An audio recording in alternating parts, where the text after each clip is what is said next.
Hi, and welcome back to the Spirit Lounge. I hope you guys are doing very well wherever you are in the world, and thank you in advance for the blessing of your time in watching the videos that I produce on this channel, and hope they're assisting you in the interpretations that I may give and those that I may not in your own journey. We're going to continue with the Upanisads. Sorry for the gap. I was away for a number of weeks and catching up, and this next part of the Upanisads, the Katha Upanisad, was actually very, very long. Not so long in terms of translation of the Upanishad itself. That actually wasn't that long. You probably could fit it on about 10 pages. There was a lot of author narrative and a lot of quotes put into this, which were actually very, very interesting, and I enjoyed it very much, and I hope you guys do too. I pulled out some of it that I thought was pertinent and contemplative for you guys to enjoy as well, and we can discuss as we go through. So let's, without further ado, get started. Okay, so the Katha Upanisad, Chapter 1, there are two chapters. Chapter 1 is very long. It's 28 slides in this particular chapter, and a little shorter, fewer slides rather on the Chapter 2. So let's just crack straight into this. So Upanisads, again, as you are all aware by now, were composed over 1200 to 400 BC by many sages, ascetics, and seers that went into contemplative meditation in later parts of life, sometimes in forests, and then came together to compile what is known as the Upanisads, which are the most esoteric, mystical, contemplative enlightenment or knowledge that came to these individuals, and they put them into various Upanisads, and they were written by different seers and ascetics and sages and gurus and so forth, who went over into this practice. It's very old, 4 major different Vedas preceding this, which are full of more prayer, ritual, practice, those kind of things, sacrifices and penances and things to correct karma. Those were in the Rig Veda, Sama, Yajur, and Yajur Veda. So these are the preceding ones. The Upanisads is a more esoteric, is called appendix to the Vedas at the end. Okay, the Katha Upanisad, so there's a story here, and we follow a story, but the story is actually quite interesting, and hence why I did this. If it was just a story with just really not going anywhere, I probably would have skipped this Upanisad. I was considering it. So the Katha Upanisad belongs to the Yajur Veda, and it's a story of a son who brings old and feeble cattle, which were a offering to priests from his father. And the son takes it. His father was poor because his father had given away all his everything that he'd owned for a more spiritual life. And his son, who is called Naciketas, does not understand why he sent such feeble offerings. And so he asks his father whether or not he is to be offered as well because of the feebleness of these cows. And his father gets angry and says no.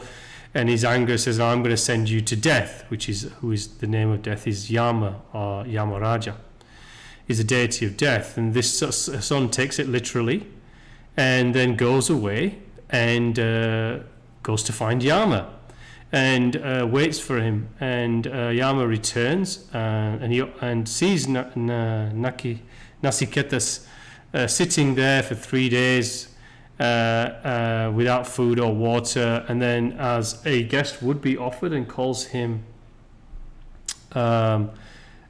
sees him as a spiritual seeker and therefore a Brahman, and therefore offers him food, water upon Yama's return to his place, and 3 boons are wishes. And this story goes through what Naciketas is told by Yama on this passage to enlightenment through these 3 boons, which Naciketas asks and requests from Yama, because Yama granted him those because he waited for him as a seer would wait for him.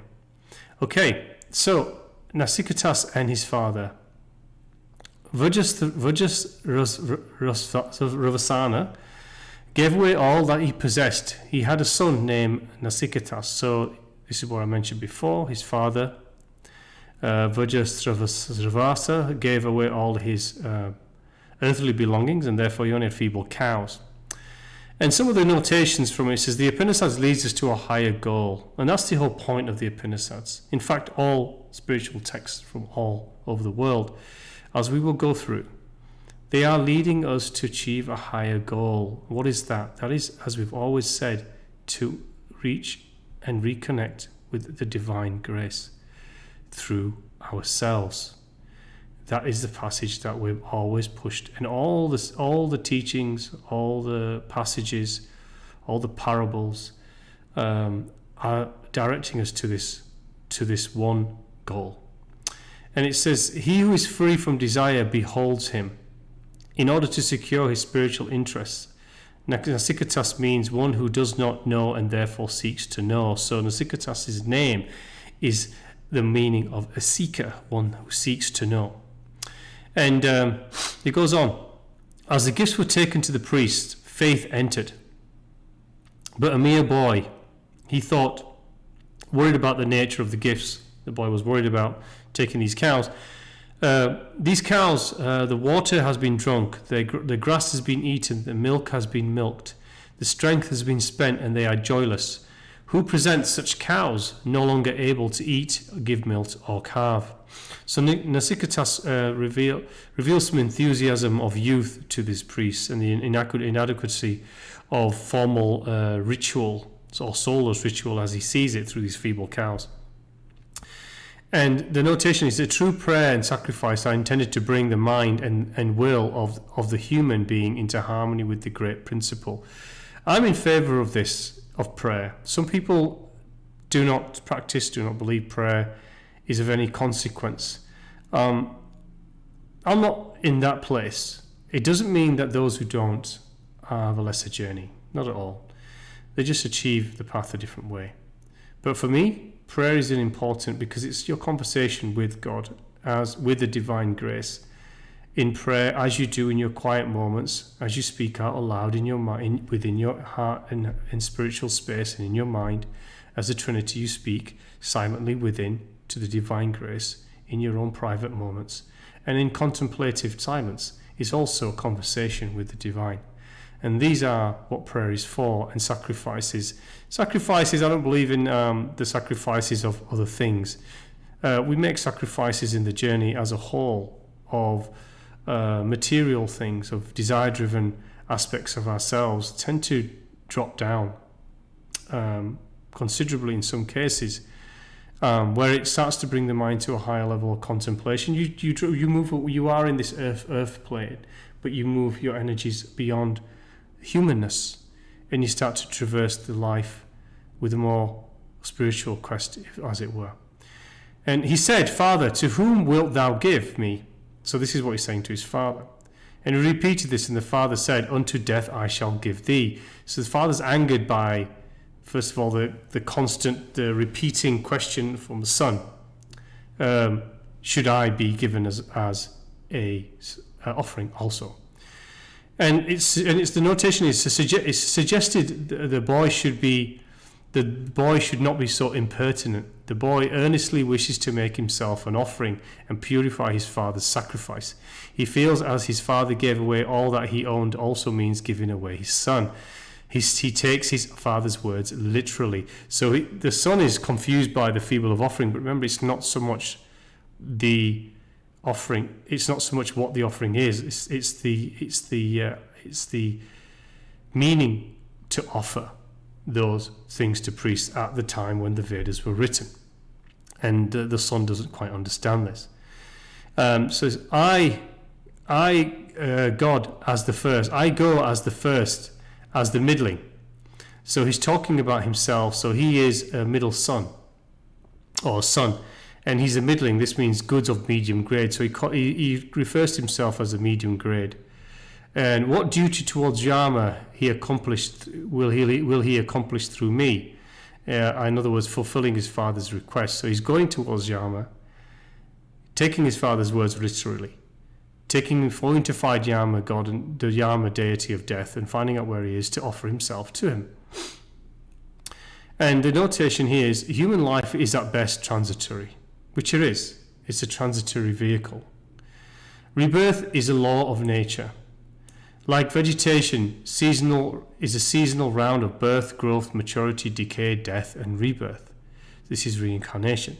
Perpetual rebirth is not an escape from the wheel of becoming into a deathless eternity. Even if we do not gain life eternal, which is moksha or release from rebirth, survival is inescapable. Naciketas asks his father to keep his word and send him to Yama. So what does this mean? He's talking about rebirth, but it's also talking about perpetual rebirth is not escape from the wheel of becoming into a deathless eternity. This means that no matter that the rebirth is not an escape from the fact that we are here to return to the divine grace, i.e. achieve the escape, the release from rebirth and moksha. But it's also, for me, a deathless it means a deathless, the wheel of death becoming into a deathless eternity. We don't die in any lifetime. It's an eternity of repeated incarnations.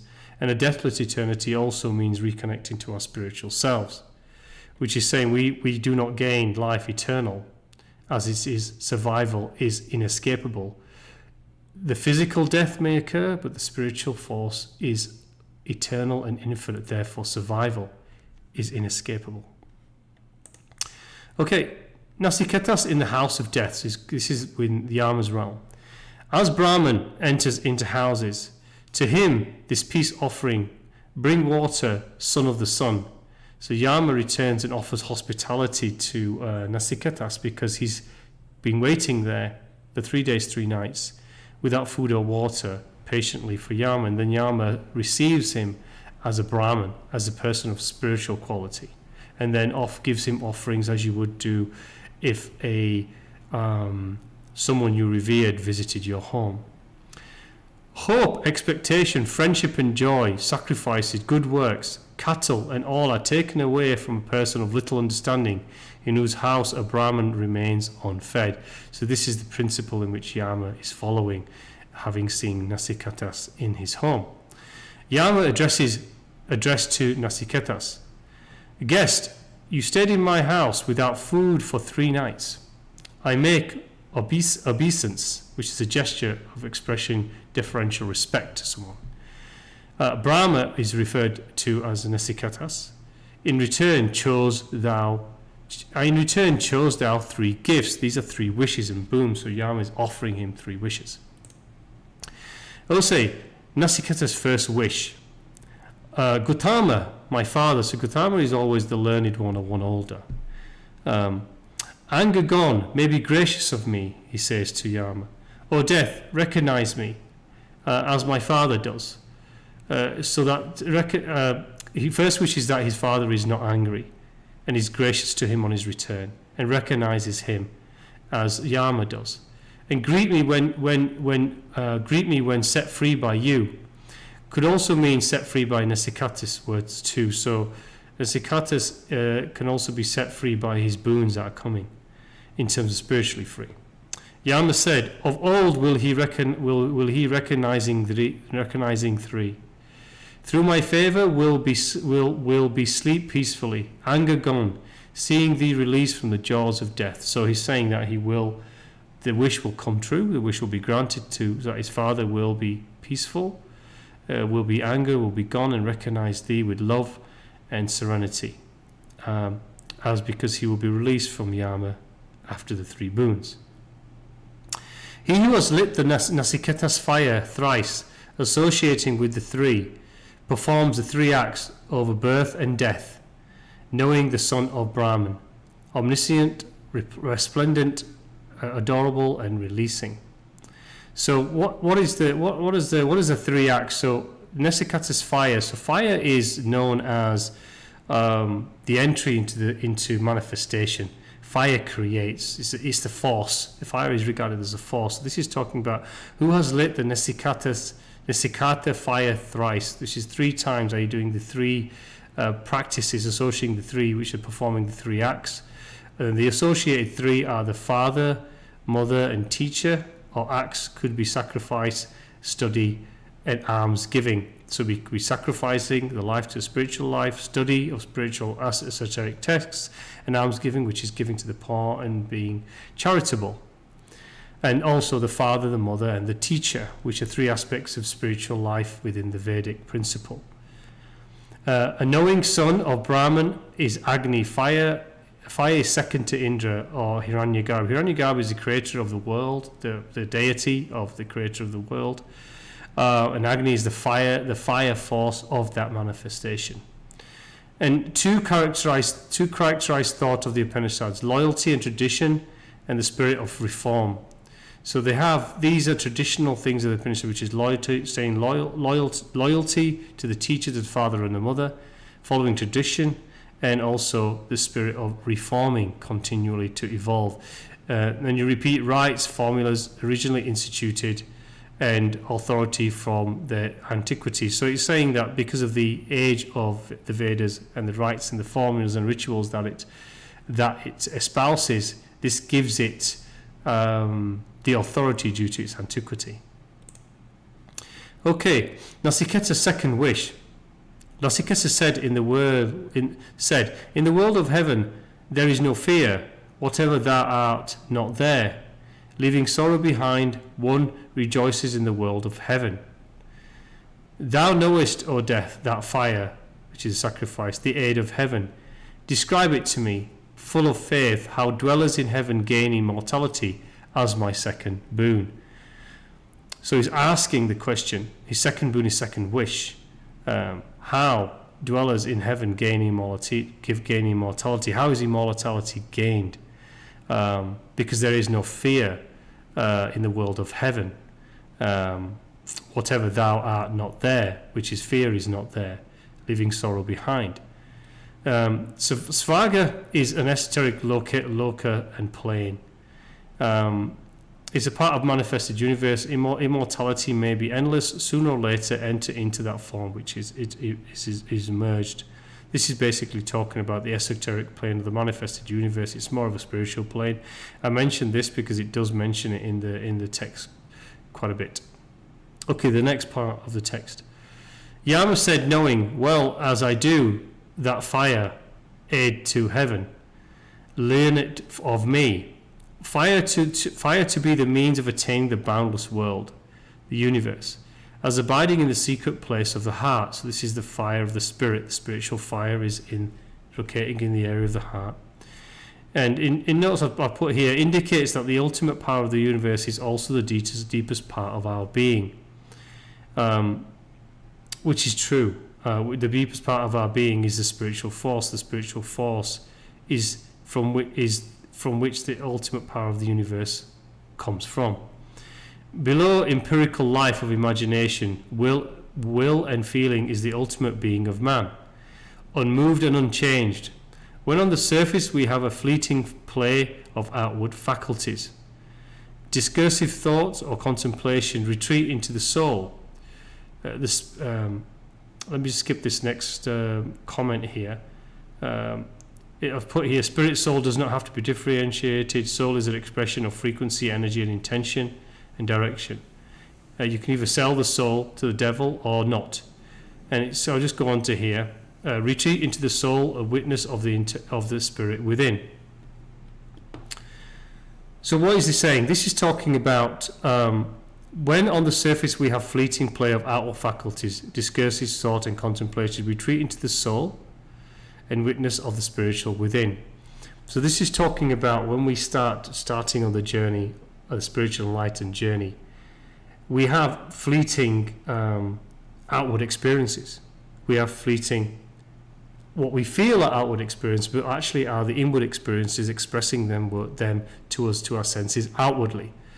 This is one of the reasons why people look for spiritual force outward, externally, because they experience what is actually within, coming from within, through our mind and through our the use and the control of the senses outwardly. So we see the spirit or the divine as being out there when it's actually within, and within everything outside of us also. And that's what this is talking about. And it also talks about soul and spirit, where the soul reaches into the soul and the witness of the spirit within. Now, this does indicate a difference between the two.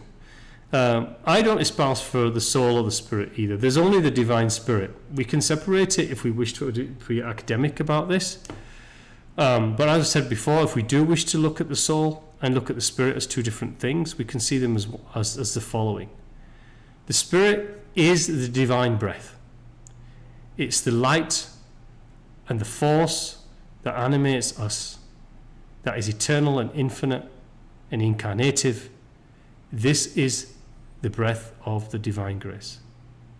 The soul is our expression of what we've decided to be expressively within our soul being, i.e. here. What have we decided to be as a being?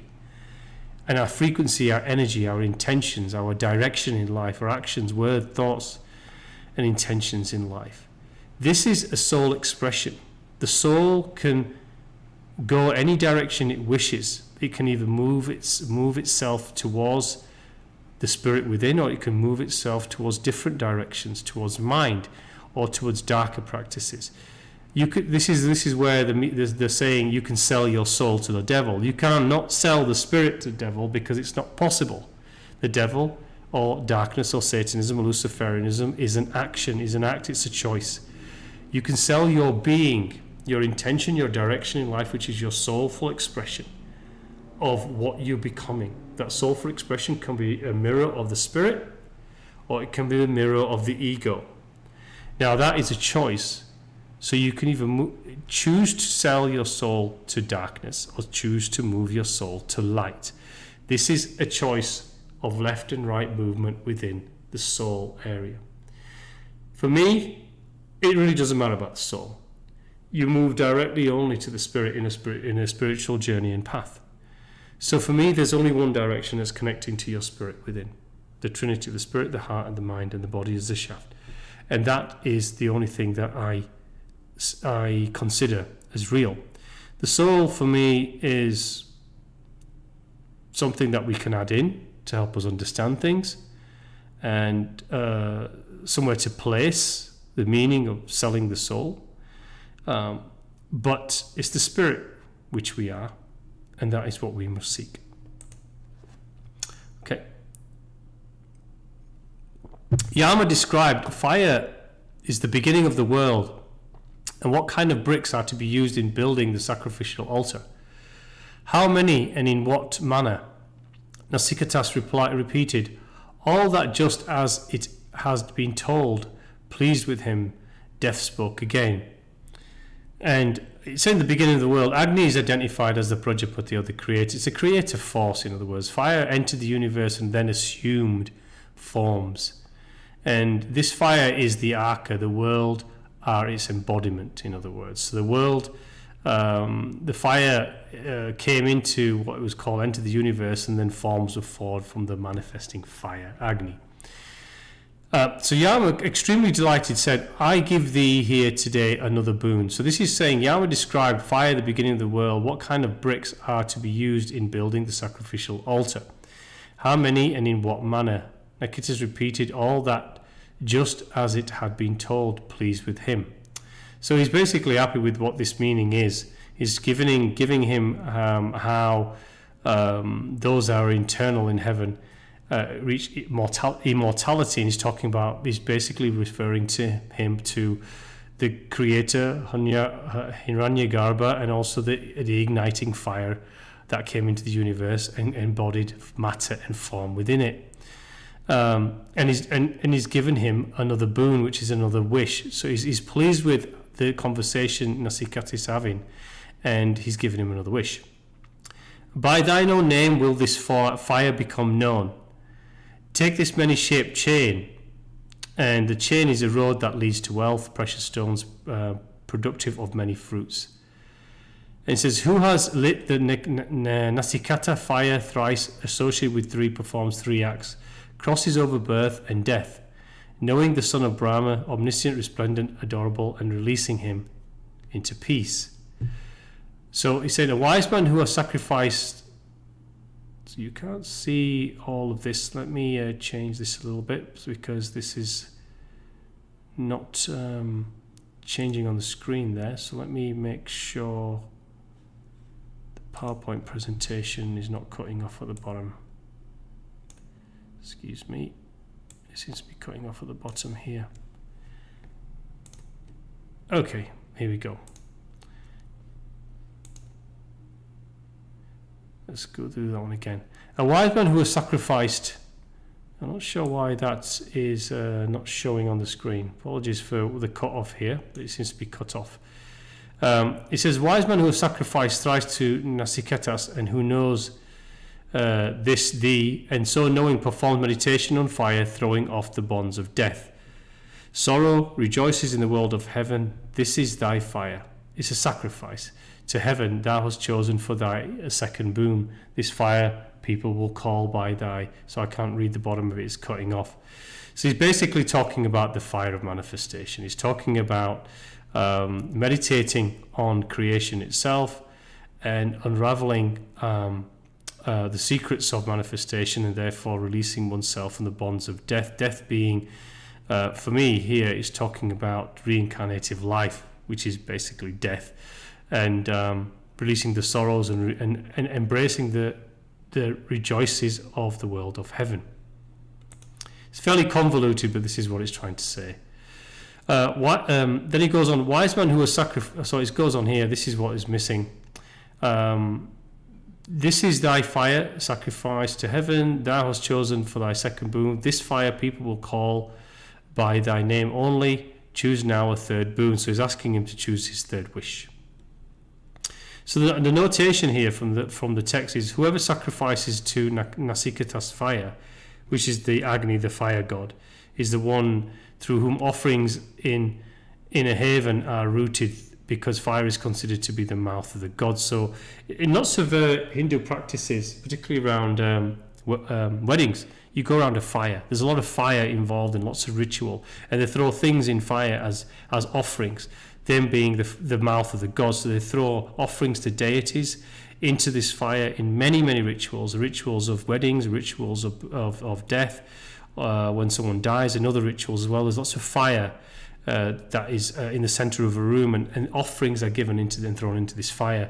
This is Agni, being the manifestation of what exists in the universe, which is why he's teaching him about it, and it's regarded as the mouth of the gods. Hence, knowing its nature, born of Brahman, becomes verily of that nature, not born again. So effectively he's saying to Naciketas, once you understand the nature of the universe, once you understand the forces that create the universe, i.e. Naranya Garbha, the Agni, the fire, the offerings that are made to the deities through the mouth of the gods, once he understands that in contemplation and meditation and prayer, then he will understand how immortality is reached within the realm of heaven. It's very convoluted, the Vedas. I will say the Upanisads are convoluted and they're complex. You have to read them sometimes a couple of times. I had to read some of these a couple of times to try to understand what they were trying to say. But the author in this book does give a lot of narrative, and it gets more interesting as we go on. Okay, Naciketas' third wish. There is this doubt in regard to a man who has departed, some holding that he is, and some that he is not. I will be instructed by thee in this knowledge. So Naciketas is in doubt, does not doubt his own survival, but he's doubting. He's talking about what happens to one when they die. In other words, so preti means in the text means departed. A liberated soul passed beyond pretya has no more separate consciousness. He is dissolved into the absolute consciousness. Everything has become the one self, and conceives the sacrificial structure of bricks as the body. So bricks are the body. So it says how many bricks are going to be put on this sacrificial altar. These are regarded as the body of the fire born of Brahman, and kindles on it the sacrificial fire call, which is the fire within Naciketa. himself, which is the fire of his own youthfulness and intrigue, which is what he's seeking here. So he repeated the repeated question to Buddha is one of the quotes here was a repeated question to Buddha, and he was asked, does the Tathagata, which is a honorific title of Buddha, another name for him, does the Tathagata survive death, or does he not survive? Buddha refused to answer his question. That he continues to exist would give rise to one kind of misunderstanding, while to deny it would lead to others. So he's basically trying to say that incarnation exists, but the Buddha does not survive after death. His spirit survives after death. So the question was misleading. The question was asking whether the Buddha survived after death. Well, the Buddha is in an infinite association with the spirit that is within Buddha, but the Buddha doesn't survive eternally. It's the infinite spirit within Buddha that survives eternally. This is why Buddha refused to answer the question, because it would give rise to a misunderstanding of the question. Okay, Yama said, even the gods of the old had doubt on this point. So this is talking about what happens beyond death. Subtle is this truth. Choose another boon. So he doesn't want to answer this question. Naciketas said, even the gods had doubt. Instruct me for another teacher of it. So he's basically saying, take me to another teacher like thee is not to be got. So there's no other teacher he can find other than that is greater than Yama itself. No other boon is comparable. Yama said, choose sons, grandsons. So he's asking him to choose other desires. And Yama says, choose sons, grandsons who live 100 years. Choose cattle, gold, and land. Naciketas, prosper then on this vast earth. I will make thee the enjoyer of thy desires. Whatever desires are hard to attain in this world, ask for all those. Pray ask not about death. Naciketas is moved by the temptation and continues to ask about death. And another notation here is the temptation of Naciketas has point similarly with the related to Gautama the Buddha. When Gautama was presented by Mara, who is associated with death, rebirth, and desire, she sent three daughters to, or said to have sent three daughters to Buddha to basically seduce him, which is the three daughters represent thirst, desire, and delight. But the Gautama or Buddha did not succumb to this desire. And also it refers to Jesus and the temptation of Jesus. Was tempted by the devil after 40 days and 40 nights of fasting in the Judean desert. And at the time Satan came to Jesus and tried to tempt him. So as he's saying, death is trying to tempt Naciketas away from this third wish to understand death. Naciketas said, transient are these desires.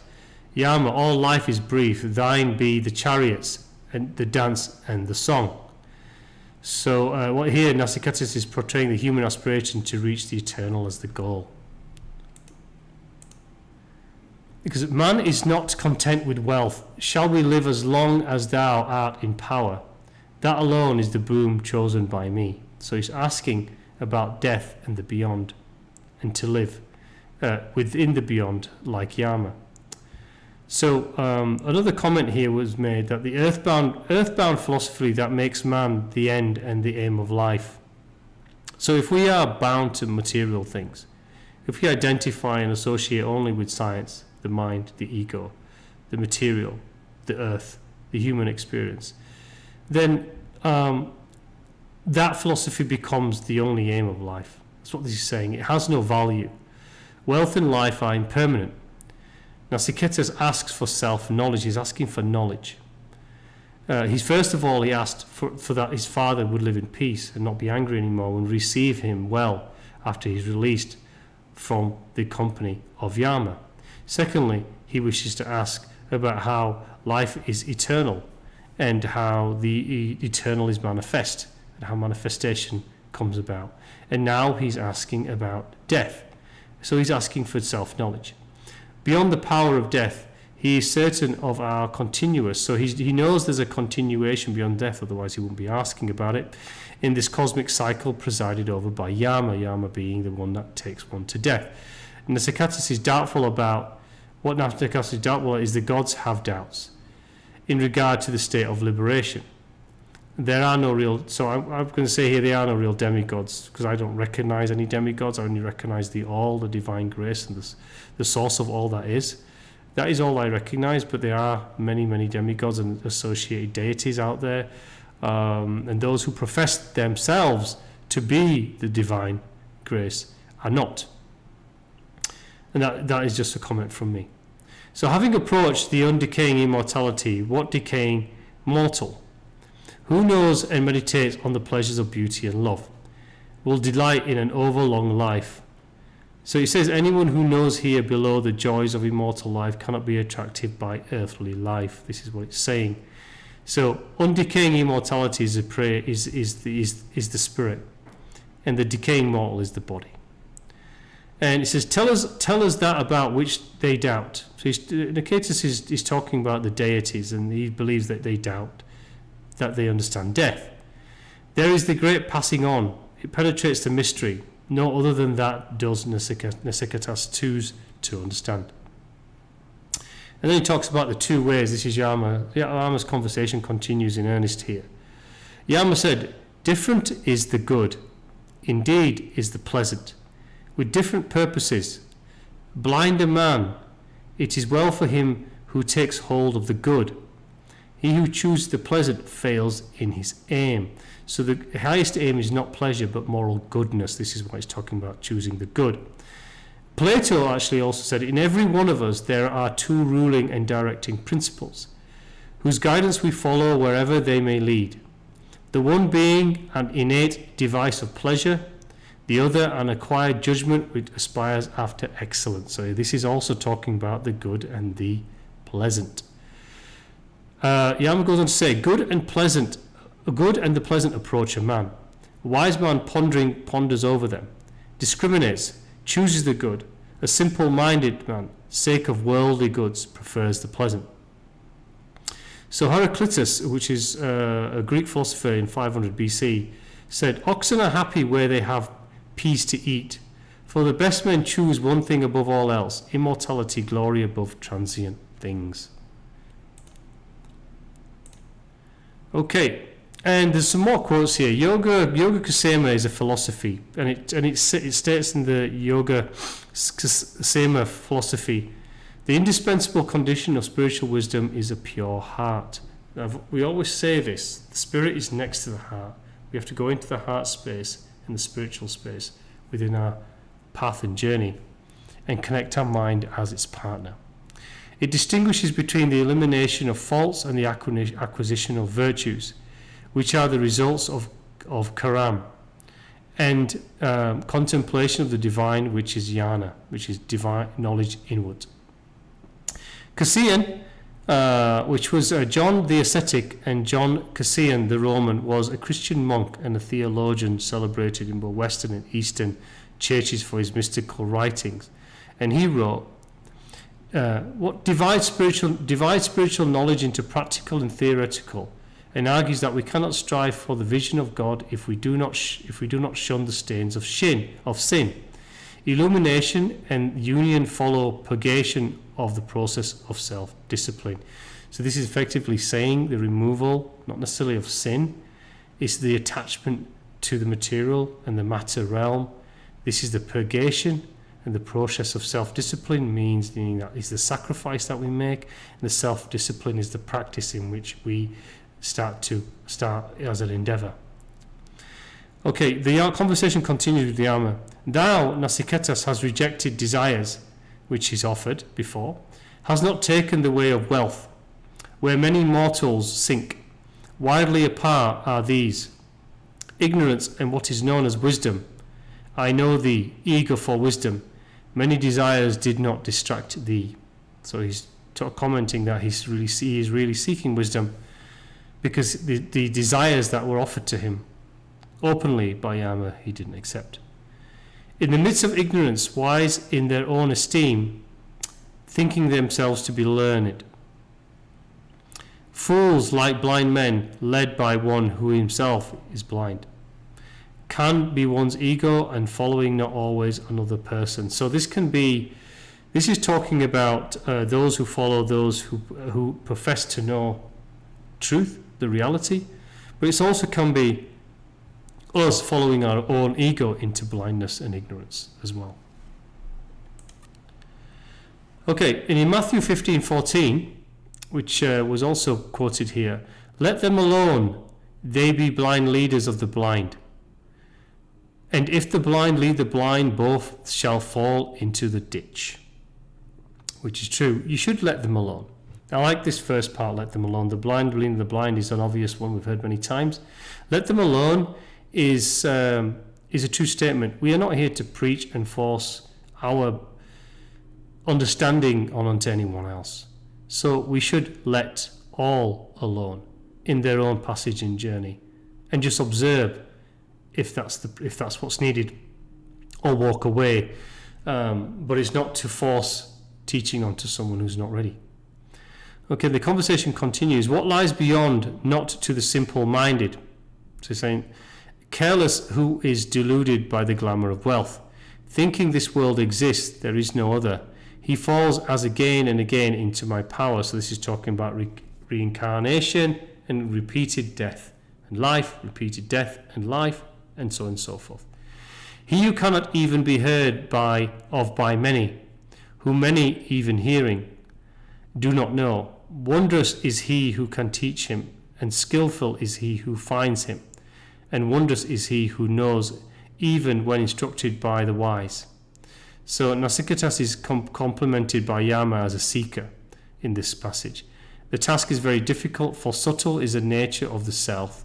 Not many have the earnest purpose. So this is what it's saying. He who cannot even be heard of by many. This is talking about the divine spirit which is calling out, and the overwhelming majority do not hear. Who many even hearing might hear or feel the divine spirit rising up and calling to them, which it does all the time, still don't understand that the wondrous is he who can teach, and skillful is he who finds him. Those who reconnect, understand, contemplate, have revelation and self-awareness and knowing, can teach. Is he who knows even when instructed by the wise. Okay, so taught by inferior man, he cannot be truly understood, unless taught by one who knows him as himself. There is no going thither, for it is inconceivable, being subtler than subtle. So he's talking about here, unless taught by one who knows him as himself. He's basically talking about a teacher. One needs to have a teacher. Remember in the Vedas, back in those times, 1200 to 400 BC, it was promoted that one to understand, to embark upon spiritual practice, one must have a teacher. So these few passages have all talked about referring to being taught by someone. Unless taught by one who knows him as himself, a teacher, someone who's already been through the passage. There is no going thither, for it is inconceivable. There is no going further than that which is inconceivable, because there is nothing beyond the all, the divine grace itself. Because it is subtle, it is subtler than subtle. It is fine, it is silent, but it is all powerful. This is what it's saying. It's subtler than the subtlest thing. And a comment made here was thought of in many ways, or meditated upon, or conceived of as a plurality, while the Atman, which is a spiritual life force, is an absolute oneness. Who has realized oneness with Brahman, he alone can teach with the serene confidence of conviction. So he's talking about someone who's meditated upon and achieved that spiritual Atman principle of the universe, and not the plurality of multiplicity of material life that one can teach. It's talking about a teacher yet again. And Madhva, Indian philosopher born in 1238, he said, It is not to be understood by reasoning. I pull this one out because it's basically saying that we cannot attain the divine through our minds. This is true, and it's going to start being repeated in some of the passages from the Upanishad itself. And Atharkriyam, which is reality and not logical, which means reality not logical, said is inconceivable, unreachable by argument. The Supreme Self is unknowable by argument, i.e. mental debate, as it is subtle. It is beyond the reach of the senses and the understanding based on sense data. It can be immediately apprehended by intuition. I think that speaks for itself. The conversation with Yama continues. Not by reasoning is this apprehension attainable. It's taught by another. It is well understood by a teacher. Thou hast obtained it. Holding fast to truth may we find. So Yama is his teacher. The superiority of wisdom to wealth, earthly as well as heavenly. So wealth is impermanent. Not through the transient things is that abiding one reached, abiding one being the divine.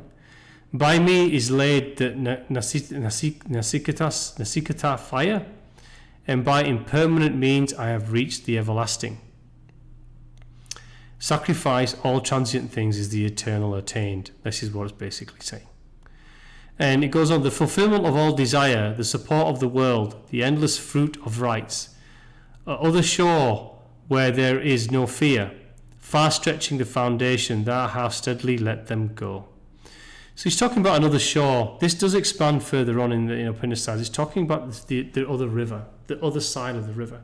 When we talk about when we went through the Nagamadi, we talk about we're on one side of the river, and there are many stones that we traverse to get to the other side being the divine grace itself, the frequency and the full emergence back to where we came, from whence we came, which we have lost, hence we are here, hence we are studying these religious texts, esoteric texts, while you may be watching this and other channels.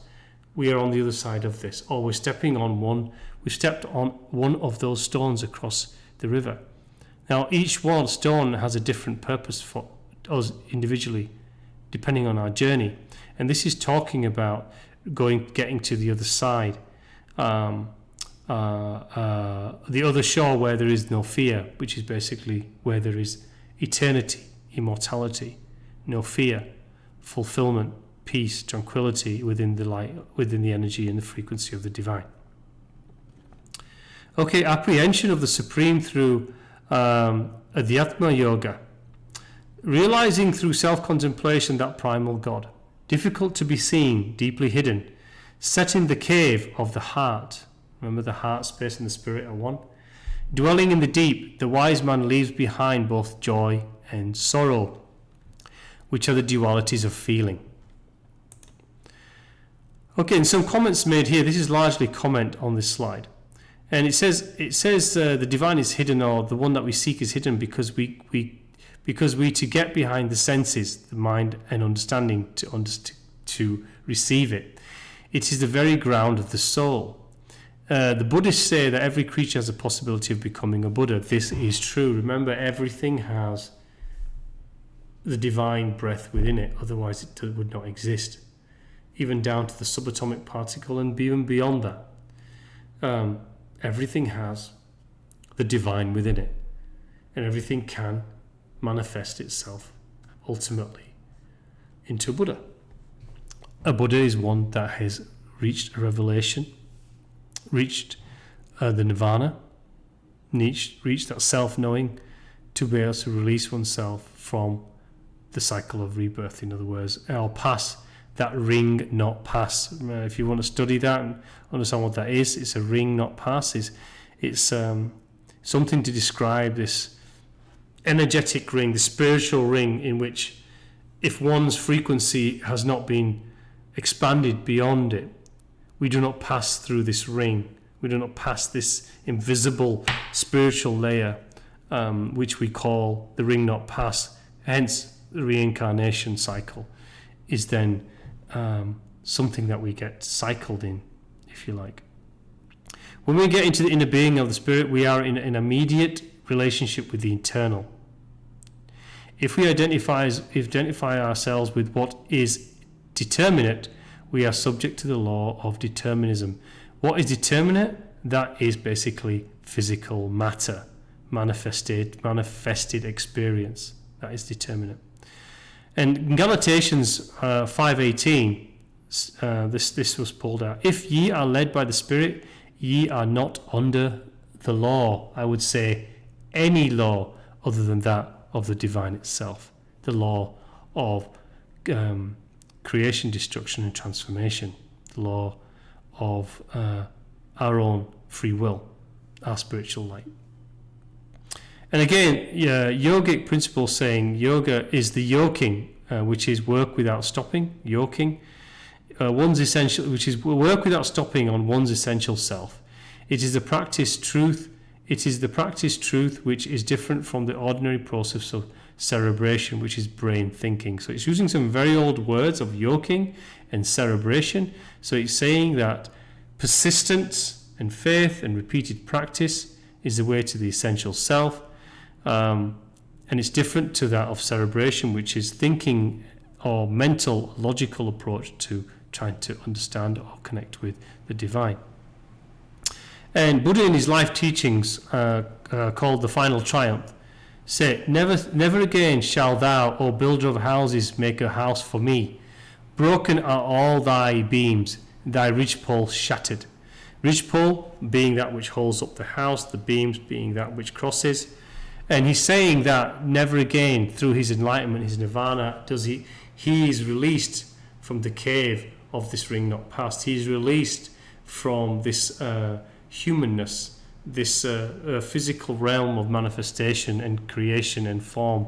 He's released from that, and never again shall he live in the confines of this of a material house or a house that is built for him by those who wish us to live in very limited sense, mind, and awareness, and to move us away from our spiritual selves and into our ego, desire, and mind selves.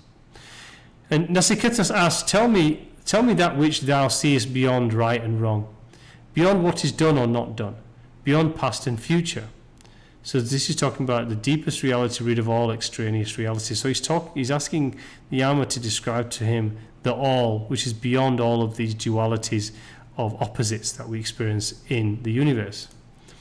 And then the Yama goes on to talk about the mystic word of Om. And the Om is the sign of, because I've said multiple times, that I wear behind my neck and have done for more years than I can remember.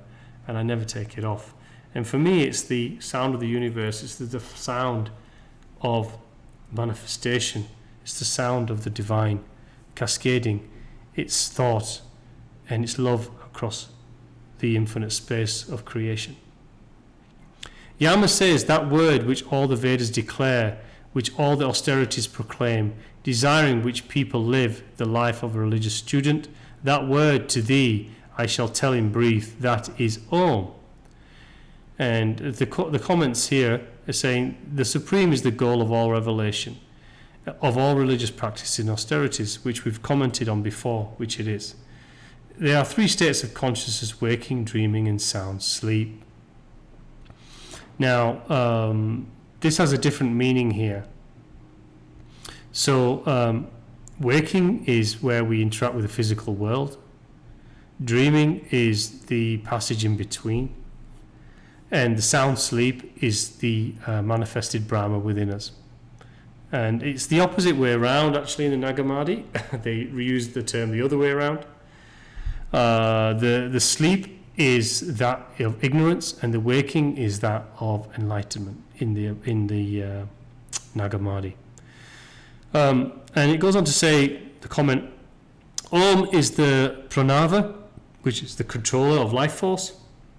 In the Upanisads, it is charged with the significance of the entire universe, which is, I call it the sound of the divine cascading through the universe, which is what Om is. Also treated as a mystical symbol representing the essence of the Vedas and the universe, of manifested Brahma, of waking, dream, and dreamless sleep. Okay, and the conversation continues. This syllable is verily the everlasting spirit. This syllable is the highest end. Knowing this very syllable, whatever anyone desires, will indeed be this. This support is the best of all. This support is the highest. Knowing this support, one becomes great in the world of Brahman. In other words, he's asking me to understand the nature of what Om is. Its word, the sound. Remember the pitch and frequency which was spoken of many times in the Vedas and sometimes also in the Nagamadi. Sound and the way we pronounce sounds and hymns and words within prayer, within spiritual practice, holds frequency. It transcends, it holds frequency and connects to a more divine channel. Okay, the eternal self. So the knowing self is never born, nor does he die at any time. So this is talking about that which is enlightened. Removes itself, i.e. to moksha. He sprang from nothing and nothing sprang from him. He is unborn, eternal, abiding and primeval. He is not slain when the body is slain. So it's talking about the self constitutes the inner reality of the individual. It knows itself, understands the true nature, has no name, no form. It's talking about the divine infinite spirit. If the slayer thinks that he slays, if the slain think that he is slain. So we'll read that one again. I may have misworded this one. If the slayer thinks that he is slain, that he slays, if the slain think that he is slain. Both of them do not understand. He neither slays nor is he slain. Here he's talking about the answer to the question of Zizka about the mystery of death. The self is eternal and does not refer to it. So he's talking about that we cannot ever slay or have the spirit slain by anything, because there's a misunderstanding if that's the case. Smaller than small, greater than great, the self is set in the heart of every creature. The unstriving man, who is free from desire from external objects, beholds him freed from sorrow. Through tranquility of the mind and the senses, he sees the greatness of the self. This kind of speaks for itself here. So I put this down from Dionysius. It was a writing from C. Rolt. And it says, now God is called great in his peculiar greatness, which giveth of itself to all things that are great, and is poured upon all magnitude from outside, and stretches far beyond it. This greatness is infinite, without quality and without number. I quite like that passage. Okay, the opposite characteristics of the Supreme. And Yama goes on to say, sitting he moves far, lying he goes everywhere. Who save by self is fit to know that God who rejoices and rejoices not. So for me is all things active or inactive. So he's talking about here that the divine is in everything. It is in that which rejoices and that which rejoices not. Active things and things that are not active. And the comment here is contradictory predicates that impossibility of conceiving Brahman through empirical determinations, in other words, mind, logic, science. Brahma has both sides of peaceful stability and active energizing. So he's talking about the Brahma is in everything. It's either in the quiet, peaceful, meditative times or the active energy of our spiritual force. Former is Brahman, the latter is Isvara. So Brahma is a peace, the silence closer to the divine nature. Ishvara is the energizing, manifesting force of the divine force of the fire itself. Knowing the self, who is the bodiless among bodies, the stable among the unstable, the great, the all-pervading, the wise man does not grieve. It's basically talking about the divine spirit yet again, which is the opposite characteristics of the Supreme, which is kind of contradictory because it's talking about the characteristics of the Supreme. The moral preparation of Brahman knowledge. He goes on to say, the self cannot be attained by instruction, nor by intellectual power, nor through much hearing. He is to be attained only by the one whom the self chooses. Well, we don't choose the self, and I'll continue and I'll go to my comment. To such as one, the self reveals his own nature. So I said that we choose the self by allowing self to reconnect as it eternally seeks our embrace Once complete, the book opens and all that is revealed in graduation or expansive knowledge of movement. So we don't choose the self. We allow ourselves to reconnect with it, so the spirit can reconnect with us. It is always with us. We don't choose it. It's already chosen. We just have to choose, and we just have to decide that is the direction, and realize that is the only direction in life that in which needs to govern life, is our divine spirit, and understand that it exists at all in this human world where we are driven to believe in science and not anything other than science, and dismiss the nature of the spirit altogether. That's what this is talking about. And the comment here: he is noble through his own self-revelation to the man who he chooses. So we don't choose spirit, but let's just go with this. So the spirit chooses us as it reveals itself to us, but no, it's always revealing itself to us. We have to choose to listen. This view looks upon the Supreme Self as a personal God, which it is, and teaches a doctrine of divine grace. When we contemplate God in a passive condition, without any images or concepts derived from authority or instruction, a upper natural light darts into the soul and draws it towards itself. This is what it's talking about, the practice of self, the church being within our own self, our own being, without the pollution of teachings or interpretations from others, or images and concepts from others who say they are the authority of the divine here on earth. When we rise in contemplation, when there is the vision of the Supreme, which is entirely beyond the power of the soul to prepare for or bring about, we feel that it is wholly the operation of God working on the soul by extraordinary grace. So there's again the soul versus spirit. So this is talking about, as we go into contemplative thought within our internal church, we'll start having experiences, visions in that contemplation, and that will have what it says here, it darts into the soul and draws towards itself. We start having that force driving us towards the spirit, and then externalizing itself through our mind and the control senses, so therefore we think it's coming from external when it's actually being manifest from internal. Human nature feels so weakened that it is helpless of itself. It is helpless of itself to help itself. If a man is to escape from himself as he actually is and reach the perfection for which he is made, he needs a transforming force within. In other words, we can only achieve that transforming nature towards the divine by connecting to the force within. Okay, the moral preparation of Brahma knowledge. And again, this is pulled out from Philippians 2:12-13. Work out your own salvation with fear and trembling, for it is God which worketh in you both to will and to do his good pleasure. Quite like that. Okay, and the narrative continues with the conversation with Naciketas and Yama.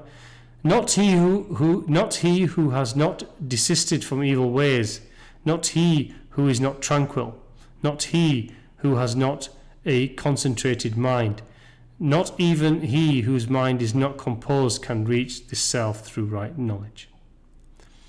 And a comment made in the book is, saving wisdom cannot be obtained without the moral qualifications mentioned here.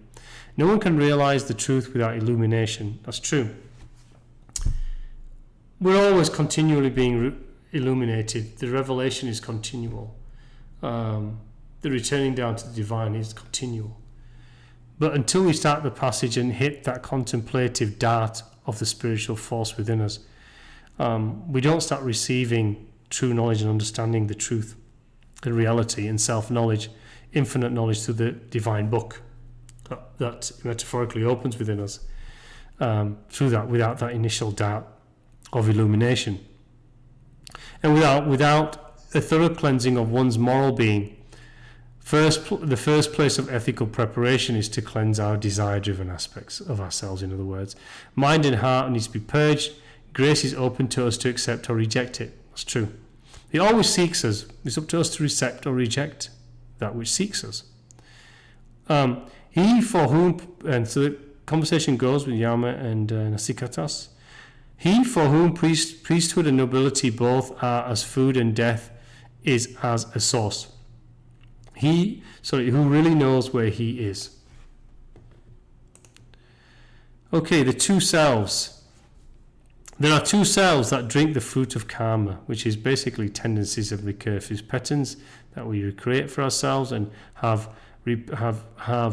energy flowing back to us in terms of good or bad karma, or good or bad recursive tendencies and patterns repeating back to us through other actions. In the world of good deeds, so it says, let me repeat that. There are two selves that drink the fruit of karma in the world of good deeds. Both are lodged in the secret place of the heart, the chief seat of the Supreme. The knowers of Brahma speak of them as shade and light, as also the householders who maintain the 5 sacrificial fires, and those too who perform the triple Naciketas fire. So dark shade, the shade and light being the light and dark. So the comment here is eternal reality is greater than anything this world or the celestial offers can be reached by meditation.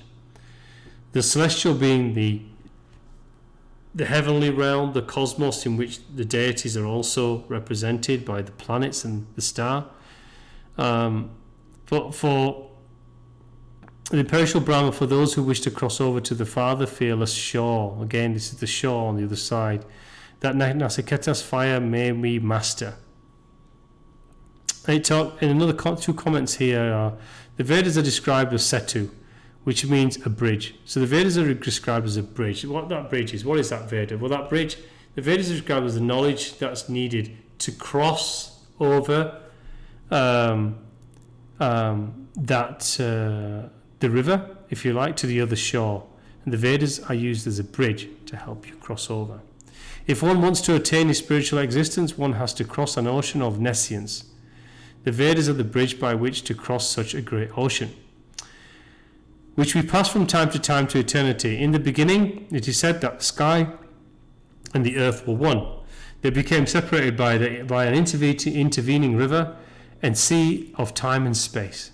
Each one of us wishes to find his way to the farther shore through time and space, or the understanding of time and space and the divine itself. Okay, slide 25. Atman, go to the top. The conversation continues with Yama. Know the self as the lord of the chariot and the body. The chariot, know the intellect, the body being the chariot. Know the intellect as the charioteer, the one that runs the body. The mind as the reins. The Trinity, or the spirit, heart, and the mind, the shaft, which is the creation of the cross, is in the body, which we traverse this life. This is the Trinity that I would call it. They call it the chariot. I believe it's the Trinity of the heart, the spirit, the mind, and the body being the shaft. They call it the chariot, which is the body, the intellect, which is the person directing the chariot, and the mind are the reins directing the chariot, which is the body. It may, so he's saying it may either control or be dragged by the team of the senses. So we can either control our passage, or the senses can control it. The linked intellect is not the controller, nor is the mind. It is the spirit cascading knowing to the intellectual self. Hence, the mind is a partner, but not the controller. This is my comment. I'll always say this, that even though the mind is how we process and receive, but it's been sent from our heart and spiritual space first. And the other comment here is Atman, which is the life force, which is the owner. The body is the chariot, the buddhi or the intellect is the driver, and the manas, which is the mind, is the senses and the reins. The passage continues. He who has no understanding, whose mind is always unrestrained, his senses are out of control, as wicked horses are for a charioteer.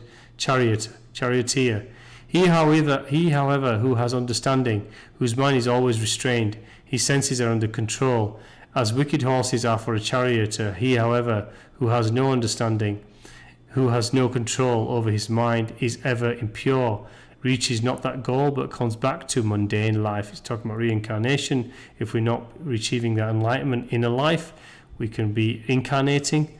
Remember, expansion and release from moksha never be done at one from start to finish in one life. It will be incarnational anyway. He who has no understanding, who has control over his mind and is ever pure, reaches the goal, that goal from that he is not born again. He who has the understanding for the driver of the chariot and controls the reins of his mind, he reaches the end of the journey, the supreme abode of all pervading. So this talking about different layers here. So that one who understands all things is in the supreme abode.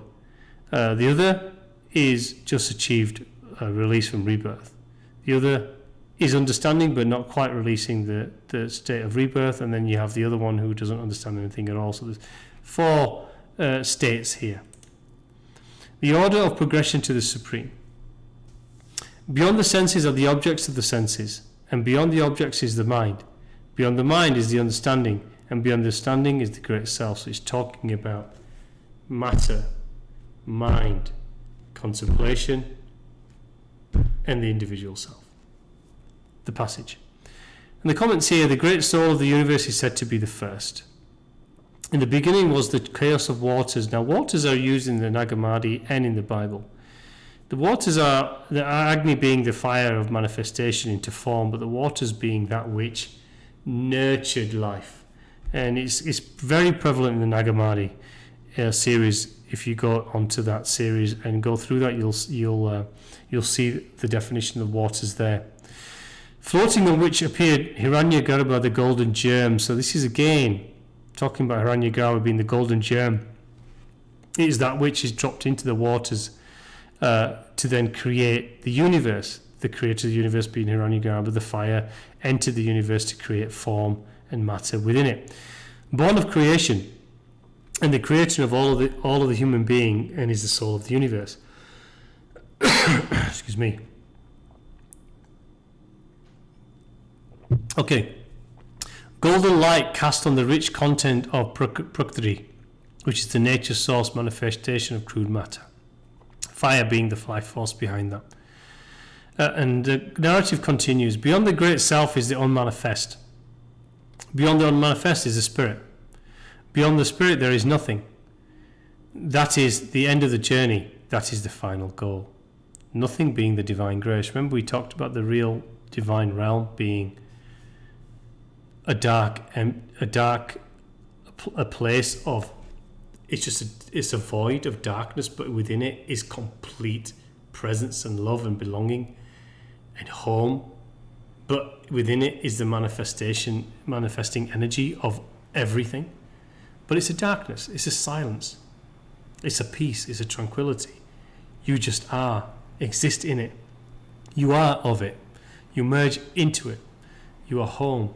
We are an energy that merges into the one. The one is a darkness in which things are manifest. A silence of pure love through which all things are emanated. Okay, Paul Deussen, which is a German philosopher in 1911, I pulled this out of the book because I thought it was interesting. We know that the universe is possible only insofar as it's sustained by a knowing subject. So he's saying that there must be something behind it. This subject, as the sustainer of the objective universe, is manifested in all individual subjects, but is by no means identical with them. So he's saying that within us, the divine is manifest, but we are not the divine. I like that. Purusa means person or spirit, the soul or self, and saying the existence of an internal considered higher, as he is the source of light, and his unity appears nearer to the ultimate one than the multiplicity of Prakriti, which is the manifested universe itself. Okay, the method of yoga, and this is the final chapter in the final passage in chapter 1.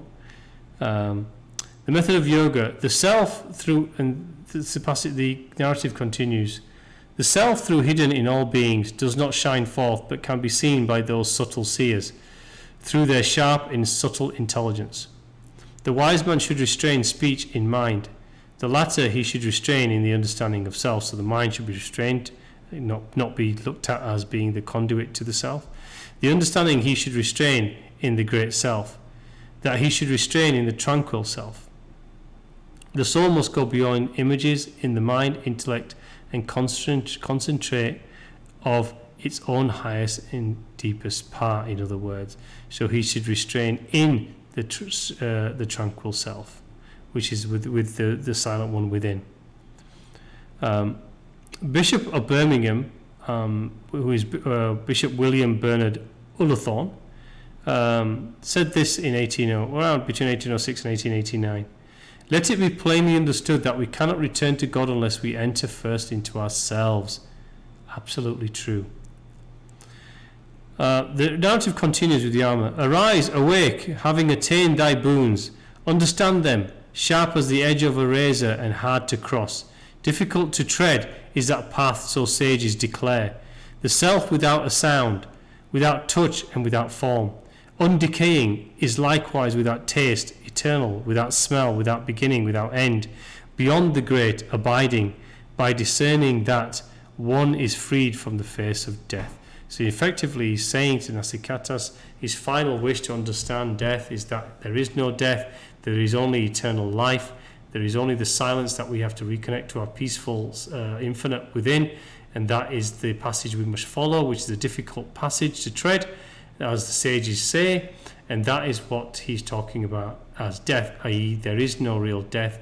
Survival is unavoidable, but without reaching that understanding and that self-knowing, then reincarnative life is the burden, and that death, Yama, becomes something that you will experience over and over again. This ancient story of Naciketas told by death, telling and hearing it, a wise man grows great in the world of Brahma. Whoso shall cause to be recited this supreme secret before an assembly of Brahmanas, or devoutly at the time of the ceremonies for the dead, this will prepare for him everlasting life. This will prepare everlasting life. So they're basically saying that this story that we've just gone through, and the teachings that Yama has given, are the teachings that one would need to traverse the journey to the divine in that spiritual path, a difficult path that they're talking about here. Okay, so I hope you like that. It was kind of long, a little bit convoluted, and I apologize for the length of it. But I tried to use the passages that were in that were not part of the narrative comments to try to help explain it. I hope it does. The Vedas, the Upanisads are difficult because in the way that they're written, unfortunately, most of the chapters that I've read, and I'm 3/4 of the way through this now, are a bit like this. So this one's a bit better than the others actually, and I enjoyed this one. And remember the second coming. This is always what this is. All these passages are saying. We have to go into ourselves to reach the divine. We have to become that passage in that journey, not just dip our toes in and out of it. But then it just becomes something that we just practice. We need to become what we are trying to seek, because that is truly the only way out of this realm. We have to be honest with ourselves. This ring not past, which you might want to look at, and study this. This is the spiritual frequency ring. It's invisible to us. We are challenged to pass this ring not pass by expansion into our divine selves. Return ourselves to the nature of the divine grace within us and have it direct our material lives in every aspect. But continue that journey to greater revelation and knowing, so that our frequencies rise sufficiently to pass through. From death to pass through. To release from the incarnative cycle, which is absolutely a real thing.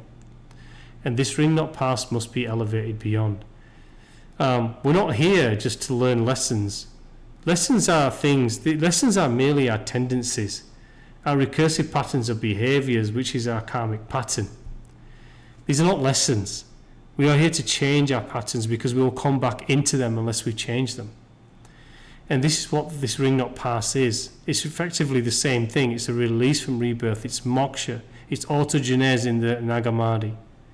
This is what they all talk about. It's the release from incarnational life, to pass this ring not pass, right? To reach the enlightenment. Some people call that. There are some out there in the awakening world. These major players have been on for decades, very famous. saying that, oh, it's not called enlightenment, it's called understanding, not identifying ourselves with the material body. Well, that's enlightenment. The ring not pass is moksha. It's autogenes. The lessons, people saying we're here to come through, we reincarnate because we are here to learn lessons. Well, those lessons really are to stop repeating our tendencies and repeating patterns of behavior, and that take us away from our divine selves. I.e., which choice are we taking? Our soul selves, our expression selves. We need to start going to this passage of journey. This is a difficult path and seldom trodden. Seldom. Very seldom trodden. It's a challenge for anyone to keep it going. It will last many incarnations before one's released. But start it, persist in it, and continue it, which is what all of these Upanisads are effectively saying, in very convoluted ways at that in some passages. But that's what they're saying. So I hope you take that away from this and continue to enjoy the Upanisads. They are difficult, they are different to others, other things that we've actually gone through. And but stick with it. We're nearly through this. We will be going through other texts as well beyond this, and I'm looking forward to moving beyond this myself as well. So continue to stick with us. I hope that you enjoyed it. Thank you for some of those who have sent me comments. I really, really appreciate them. They keep me going, actually, and they give me purpose and keep this channel going. I will always study these things for my own journey to moksha, my own expansive journey out of this. I have my own purpose. So these scriptures I will always read. I'll read for myself. But I do this to help others and pass on some teachings of my own along the way. So I hope you're enjoying them, and please share your comments if you feel okay to do that. Again, thank you very much, and God bless you all. Until next time, take care. Much love.